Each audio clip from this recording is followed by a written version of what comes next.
Over the course of the past 5 years, there has been a consistent through line in the content of this podcast.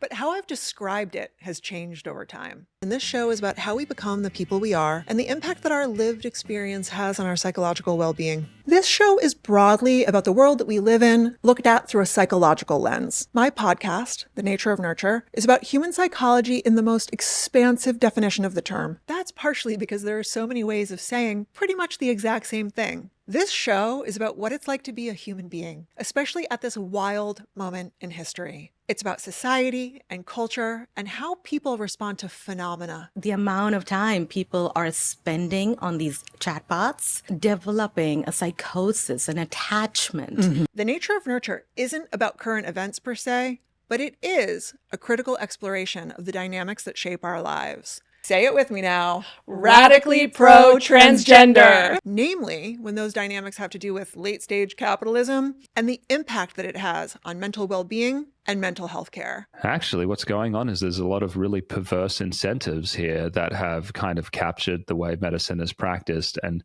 we have, systems that are more set up to the people that profit them than the people who we want to help. Does this sound a little bit like it's all over the place to you? Good. Because if anything you've heard here sounds interesting to you, you'd probably like this show. I think there's very few people that have had significant psychedelic experiences that would deny the spiritual aspect of reality anymore. So be sure to subscribe to The Nature of Nurture on YouTube or wherever you get your podcasts, because this show is coming at you hot. Absolutely nothing is off limits. Why am I so concerned with whether people are going to understand what this podcast is about?